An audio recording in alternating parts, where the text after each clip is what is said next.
All right. This week on Finally Seen, I'm so excited for you to meet this week's guest. There are certain people who shape not just your business, but the way you see yourself as a leader. And Bryan Kramer is one of those people for me. For nearly a decade, he's been a mentor, a coach, and a guiding voice behind some of my biggest personal and professional pivots. You may know him as the man who championed the concept of human to human marketing. But to me and to so many he's coached throughout the years, he's the reason more of us are showing up as our full selves in a world that often tells us to shrink. Today, Bryan joins me to talk about authenticity, reinvention, and what it really means to build a brand that reflects your humanity. Bryan, thank you for joining me. I'm so excited. Oh, what a wonderful intro. Thank you so much. I love being here with It you. was actually really hard writing the intro because, we've been in each other's circles for such a long time. And it's like, man, how do I boil that down to, 10 seconds? Well, thank you. And it's ironic to me that you and I have still yet to meet in person, even though I feel like I've met you in person like 1,000 times.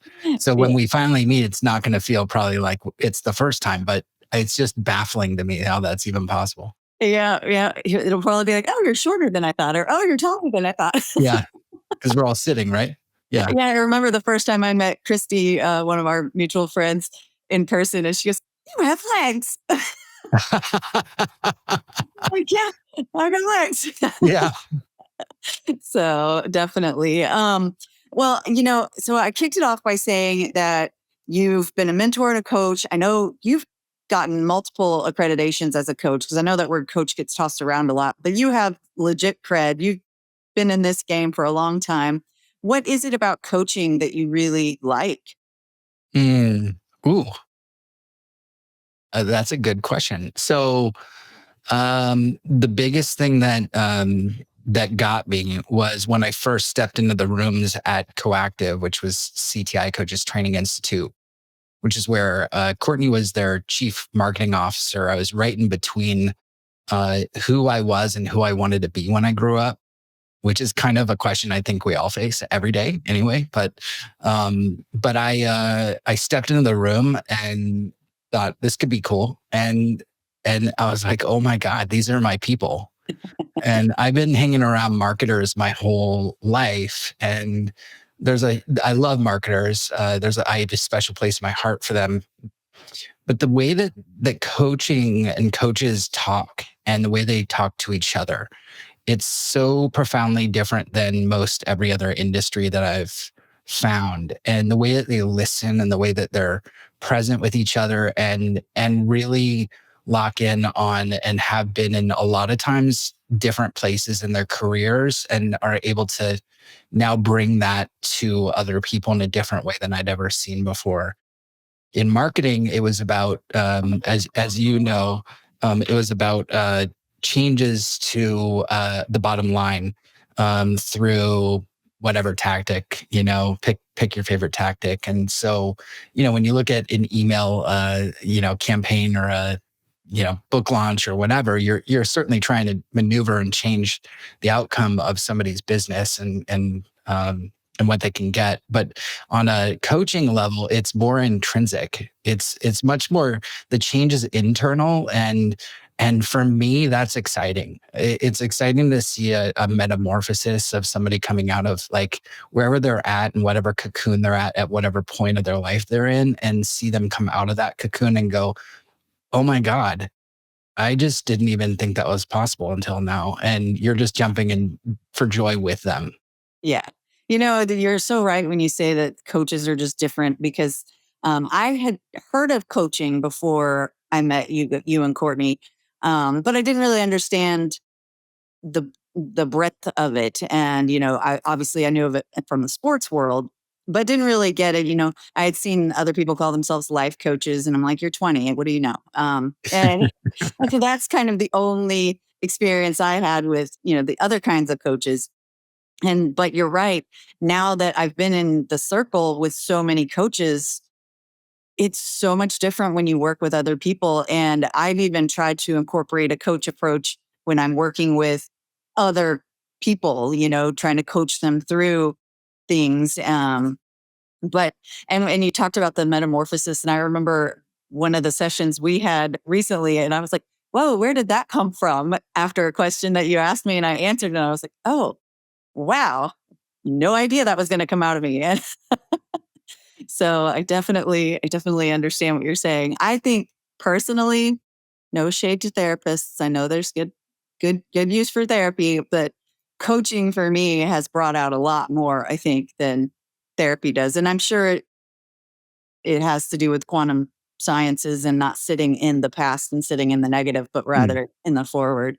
yeah. Um, People are probably like, dang, we're only 5 minutes in the show. She already brought up quantum sciences. Wow, that's a record for her. Yeah, I tease with Joey and I say, God, I feel like I'm vegan. Where you're like 30 seconds into a conversation, you know that they're vegan and people know I like quantum science. No shade to vegans. Gosh, I'm just having fun. And earlier I mentioned the human to human marketing. So you coined this movement. What was it? It's over 10 years ago, but Mhm. it was there's no B2B, no B2C, only H2H, human to human. And the second I heard that, I was like, yes, duh. Because I'd always found it interesting that people would try to differentiate their marketing based on whether or not they were selling to a business and to a consumer, but it never really dawned on me that that's why it was bothering me because at the bottom of it, we're just still selling to a human.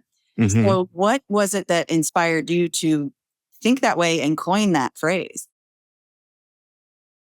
A lot of things. So, my my life has been spent, like a lot of us, I think, knowing you like I do, and others that we know, and I think that a lot of times that we're looking at people or looking at data, like the difference between the two is pretty big.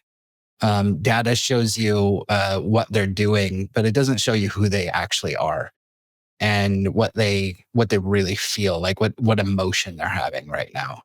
And so there's a lot of different ways that you could come at it, but the biggest thing that I realized is that you have to mix any good, especially if you're looking at just from a marketing standpoint.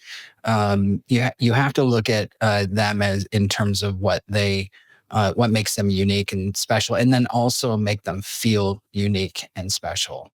And usually, what I see in the lazy side of marketing, not every marketer is lazy, but a lot of them are, and spray and pray marketing that we've all seen. I mean, if you look at your inbox every day, you've seen it. It's the new spam in your mailbox.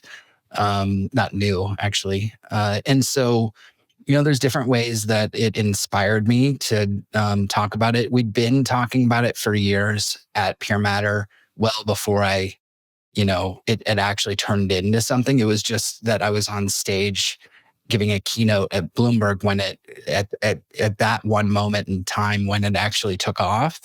And the audience was right. The social media it was freshly on the scene, and it meant something more than to everybody because now all of a sudden, human to human was possible globally, where it wasn't ever before. And That makes so companies also were flipped on their sides where they had to hear from their customer on a global public platform saying my pizza is too cold, or I never got my product at all. And I submitted to customer support and nobody replied. And now all of a sudden everybody gets to see what you just wrote, and companies have to do something about that. So I mean, today we think about that in terms of table stakes, but 10 or 15 years ago, that was a crisis that every company had to deal with. And still it is a problem. It's not been totally solved, but it's there's certainly processes and things put in place. So I think that's why it got so popular the day that it did. It was a little bit of all those things, and of course, being the marketers that we were, we took everything that I'd already written, put it together, wrote it into a book, edited it, stitched it together into a book in 4 days, and published it. So it kind of helped that I'd already been talking about it to be able to act on what now I think the world was receiving. I think that's funny. I remember you said at one point that the H2H book wasn't even the book you were intending to write at the time. And did you ever publish the other book you were intending? Yeah, yeah. Like, Shareology yeah. was my second book. It was published a year and a half later. Okay. And I was not, I was maybe like a quarter of the way through it when H happened. Well, Um, that's and one of those moments where you just listen to, yeah, yeah, that I guess that would be your third degree listening that you were doing and you just didn't even know yeah, yeah, yeah, totally. Yeah, that. it was the baby that I know, the unplanned baby. Yeah. Yeah, that's funny. Well, for years I've been talking to people about H2H, like when I'm talking to other marketers and they'll say something and I'll say, we're just not getting the emotion enough. We're not getting the human side of it enough. And then when I was introduced to Story Brand, I don't know, this maybe 8 years ago, I was introduced to Story Brand and then later went and got certified in it. And so I'm, really good at executing the Story Brand framework, but there was always something that kind of felt still a little sterile. Sorry, Donald. And no shade, Donald. And so I would take the Story Brand framework and infuse kind of an H2H. I would like get in my H2H headspace and infuse that into StoryBrand, which is what we still do now. Your ears are probably burning all the time because every single time I talk to a potential customer, I bring you up and I talk about how you've shaped how I do marketing and PR and messaging and just everything in general. Um, so I think your timing for that was perfect then. And I think your timing for it is perfect again What do you now think? with AI Oh, yeah. Yeah. and Right. the trust recession that we have right now. I feel like people are craving the human aspect of brands. I think the H2H book might just have a resurgence because people are going to start craving that authenticity and I think authenticity is a buzzword sometimes, but you started talking about it way before it was a buzzword. You just on the precipice of everything. What do you think is your, I guess, your innate ability? How is it that you came across being able to do that third level listening without formal training? Um, I know you have formal training now in it, but yeah. Well, I mean, communication was my degree, and so it's always been the thread through my whole college life and career. And so one of the things that I think I learned in at that time of life was how to pick up on things that meant a lot to where things were going, and then take a risk, take a stand.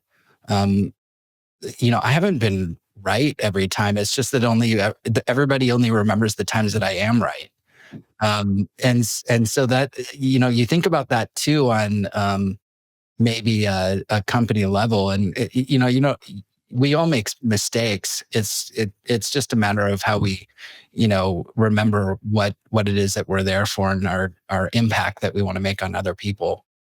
So I don't know if I have a really good answer for how I see it, other than I really do.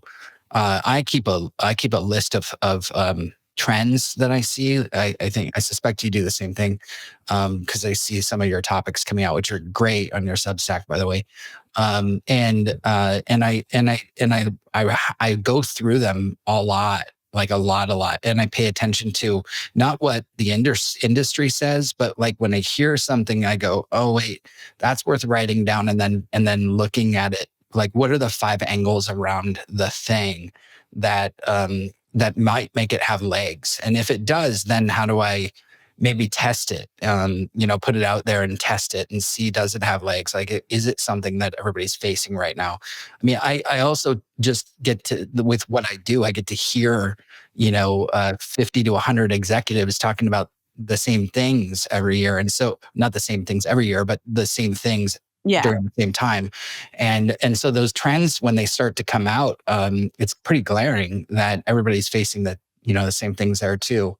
Um, and so it's kind of a cross reference of those things. It's always the MasterCard slide that we all love in executive rooms where the circles are like Oh, they cross and there's a yeah. sweet center in the middle, and the left side is what do you know, the right side is what is the outside world know, and then the inside circle is the sweet spot.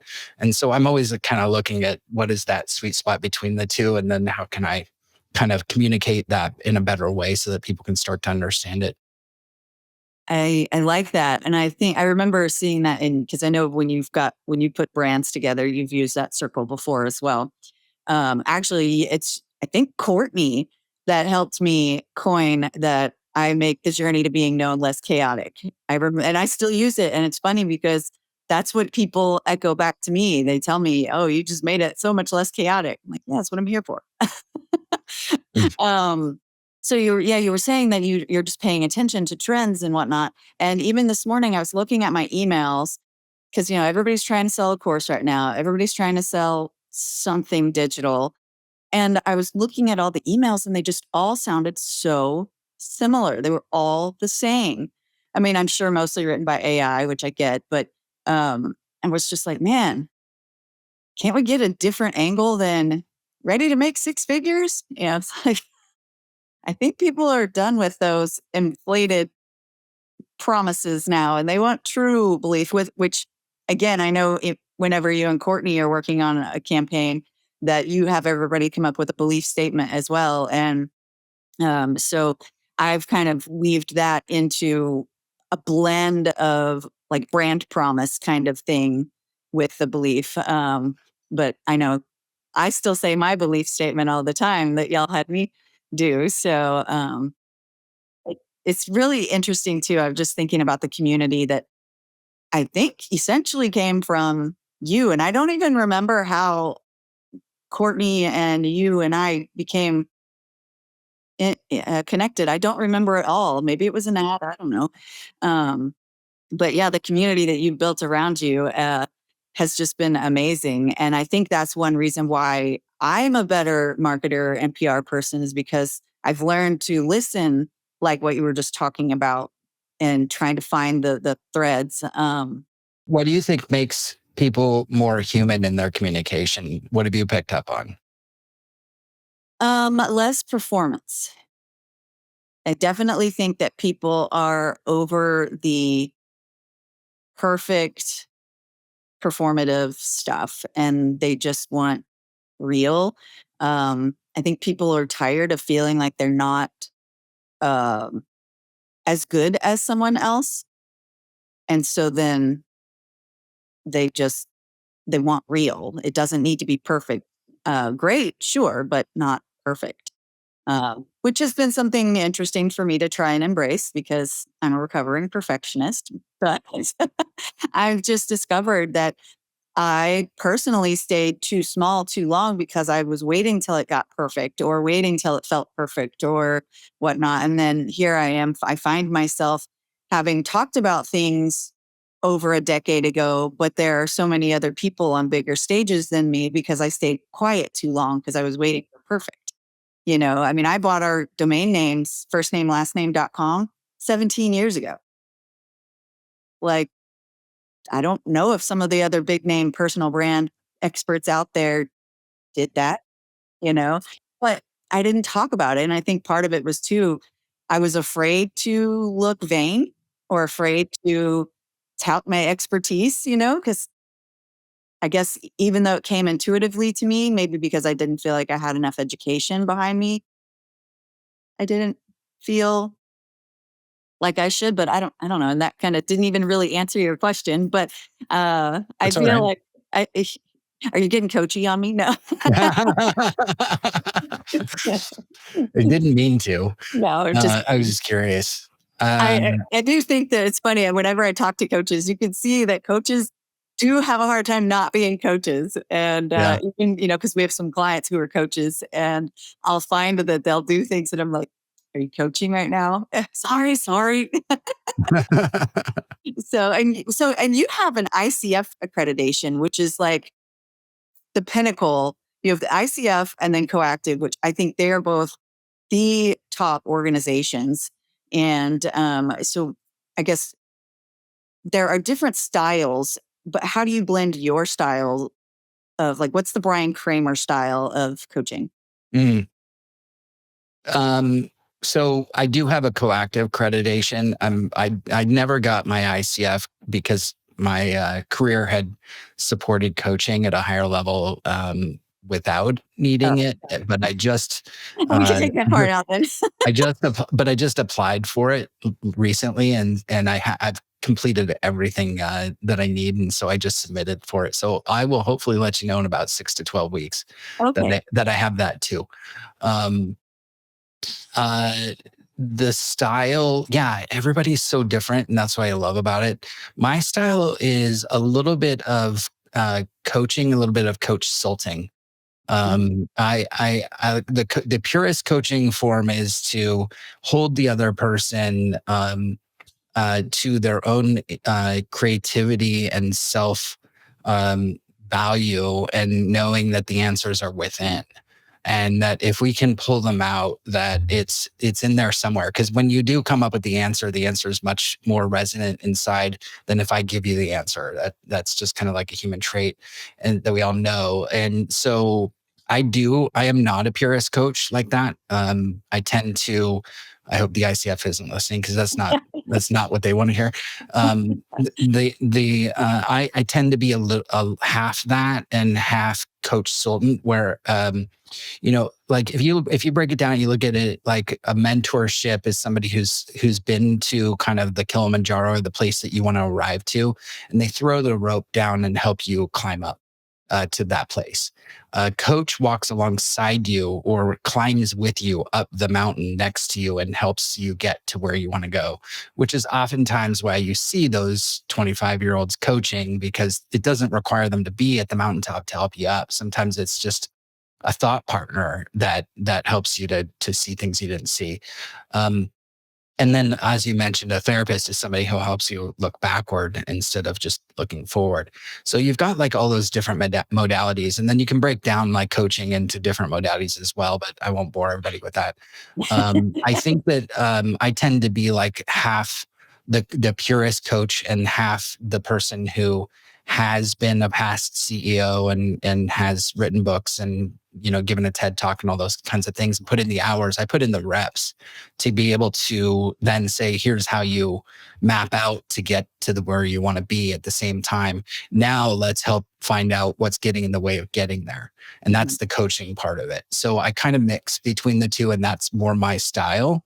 And I really love doing it all the time. Like every time I wake up, like I never have been like this in my career, where 5 days out of 5 I woke up and I'm like, oh my God, this is so Wow. cool. That's amazing. So yeah, it's just a blessing. It's I'm so grateful to watch and listen and see and hear and get off calls and just get all pumped up because somebody else just arrived to where they wanted to be, or just unlocked this little thing that you could see is going to open up so much more. Yeah, it's really cool. That's amazing. I like the way that you describe that. And you can think too of coaches in the sports world, the ones that are really good have achieved it, and then they're walking alongside you as well. Um, I know that you've spoken in Paris, you've spoken all over the world. Is there one particular time that you spoke that you're like, this one sticks out in my head? Ooh, which one? Yeah, you called out one of them. When I spoke in Paris, that was for L'Oreal, and that was really cool.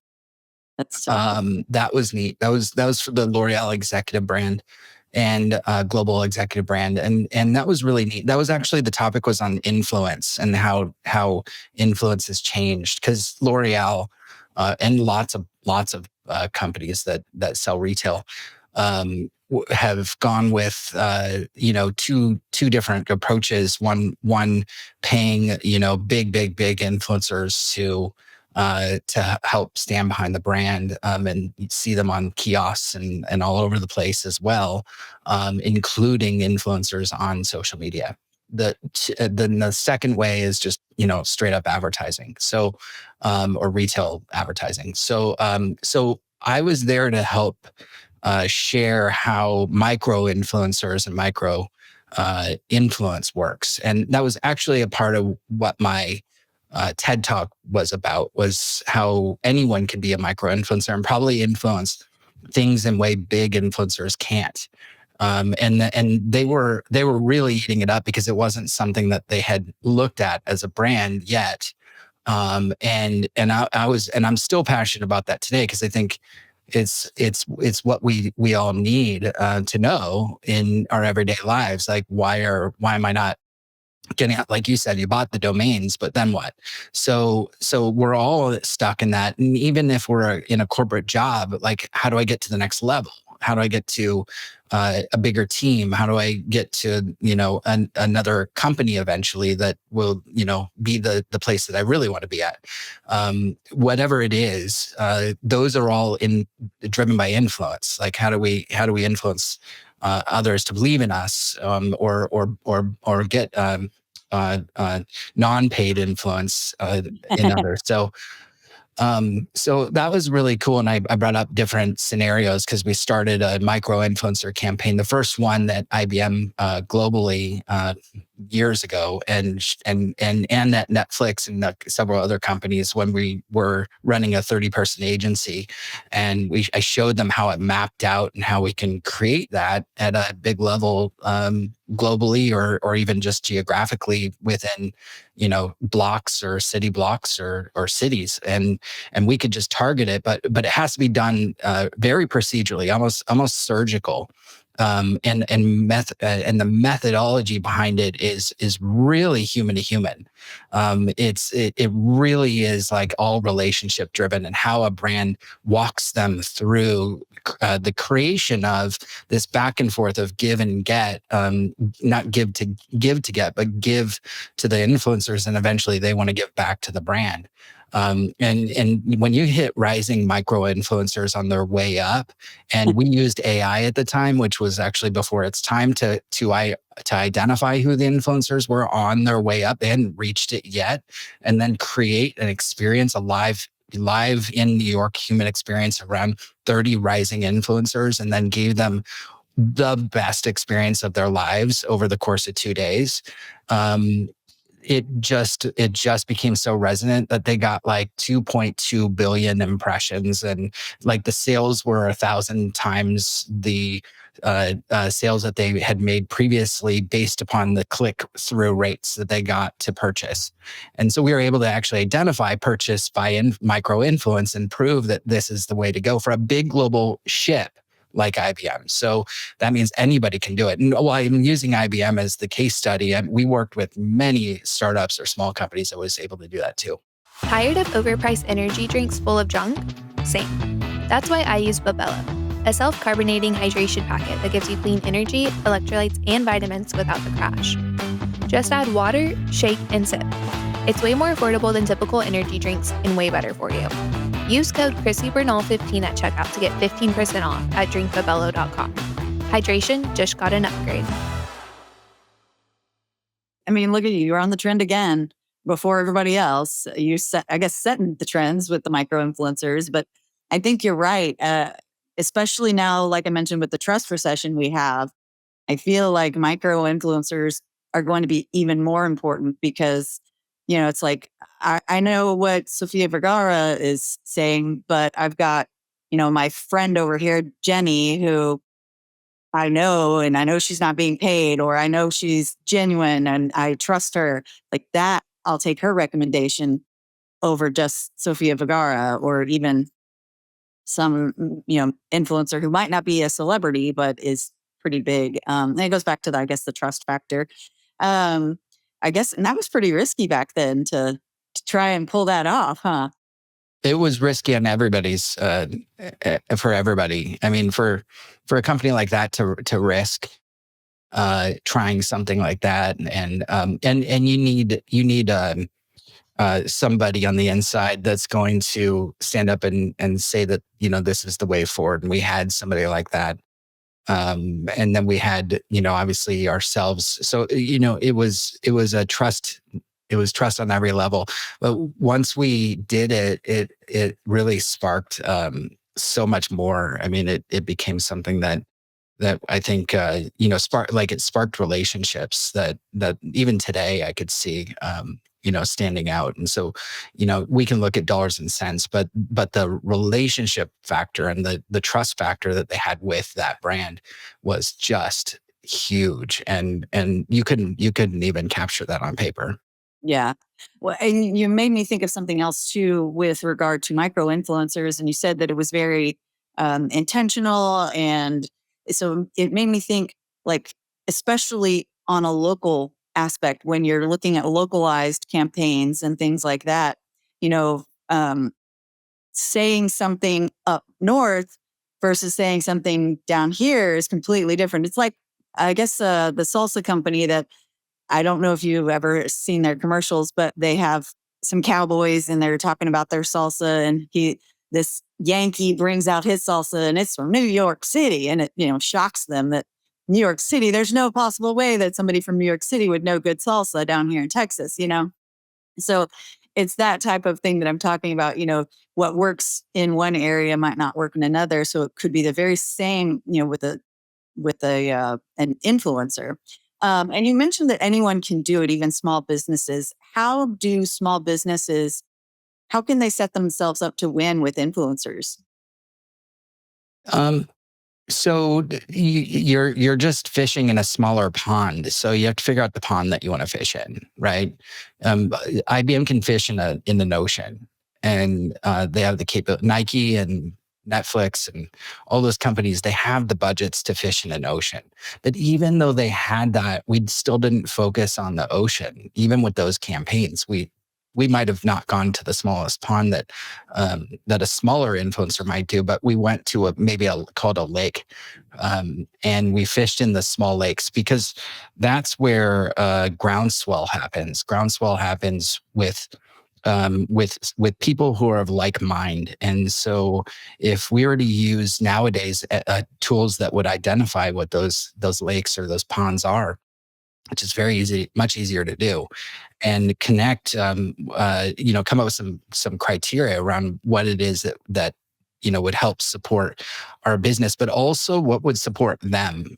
Remember, this is a two-way street. So what do they crave? Like, what do they need more of? They want, like in that case, what they wanted more of was that street cred. So we made everybody a futurist. We gave them the title of IBM futurist, and they wore it proudly because that gave, and we walked them through a full day of how to help contribute towards the future of the workplace. And then we used all of that data and created content from them that we created throughout the day in a intimate setting, and captured it both on camera but also written on boards. And then we used that, created the content, and then put it out into the world with their name on it next to ours as futurists.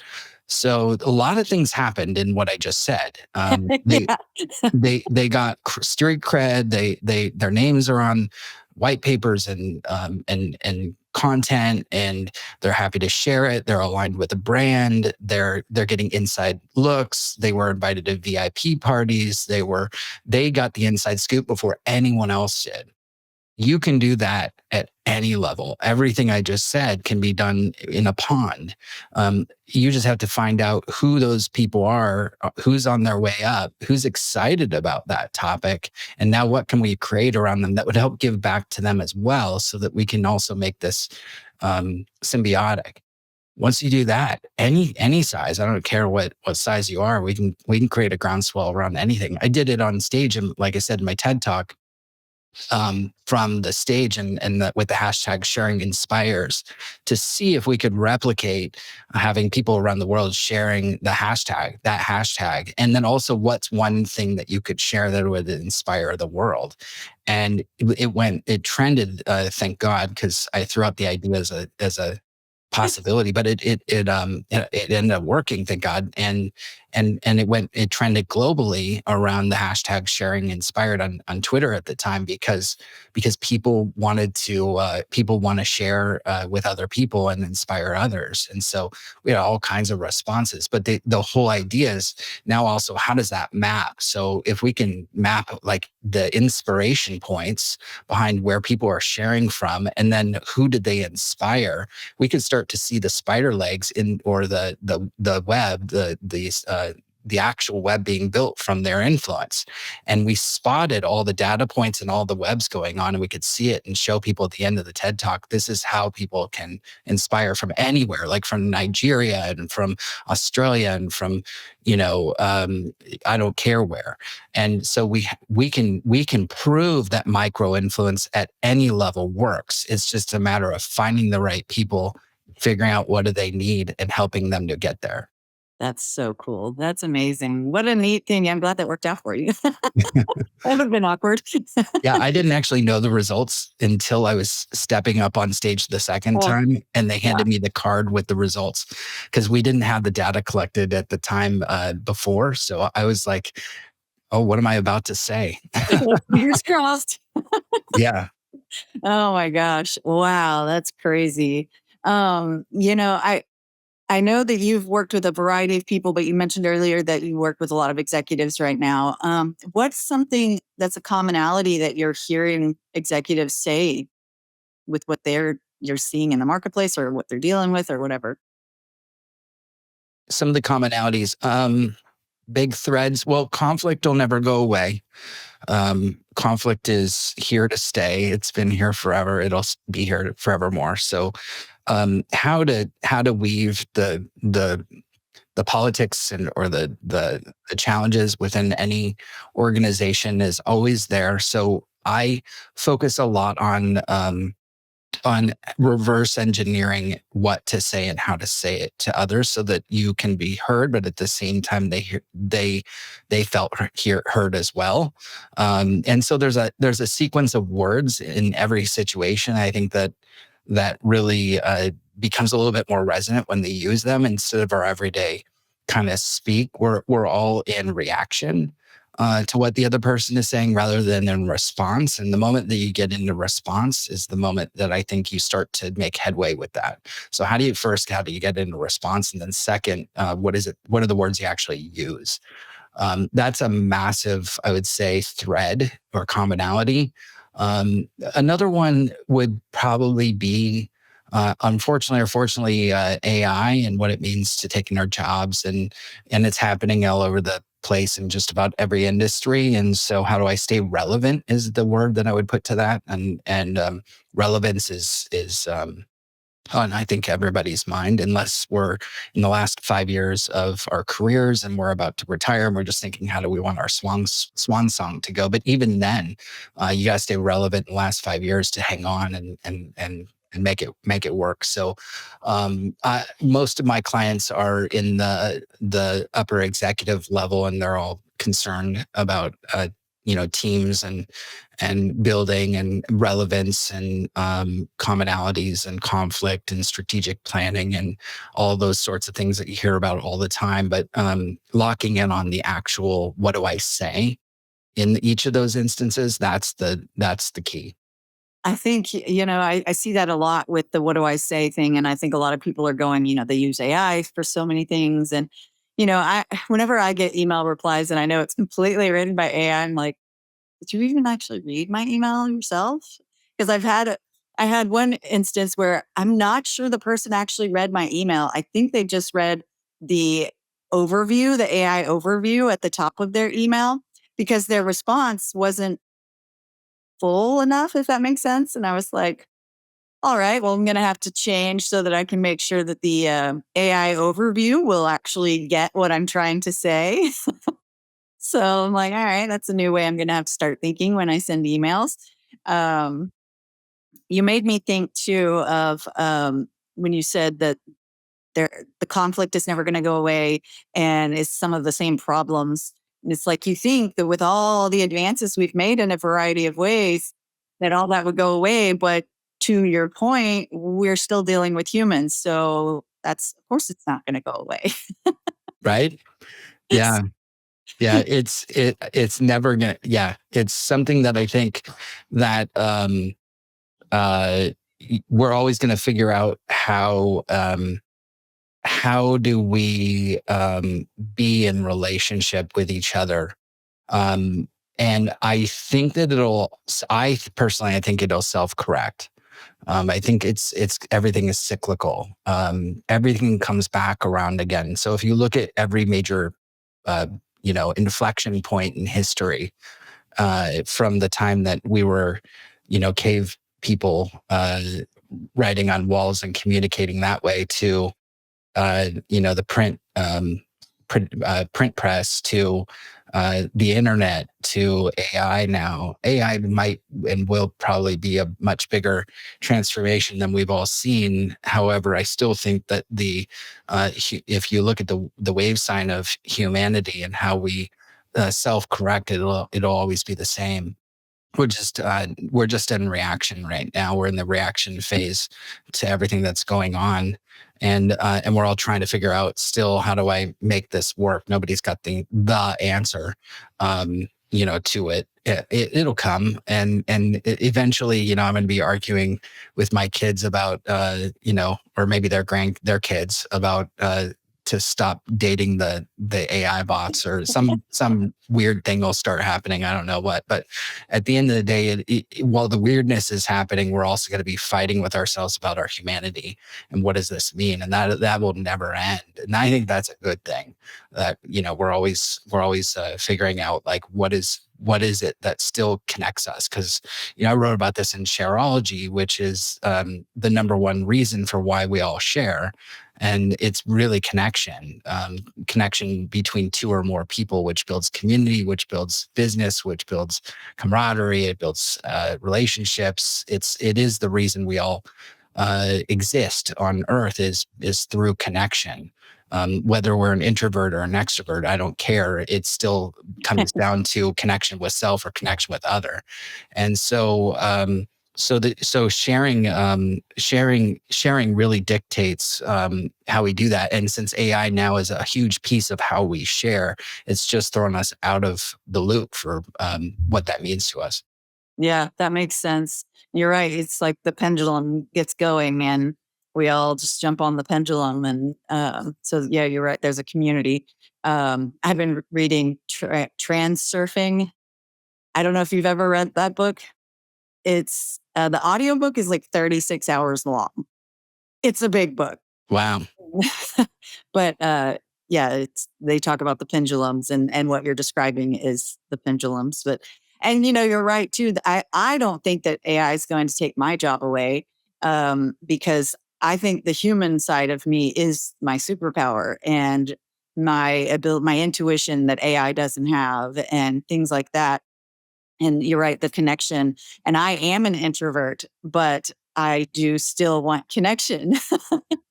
So I may not want 100 people all at once connecting with me, but I still want connection.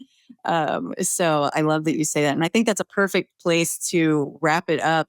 I was happy just to come on here and be with you. I always am. And, I would just say that, it's the one, if I left anybody with anything, if everybody learns just one thing here, it's that being human is everybody's competitive advantage right now more than ever.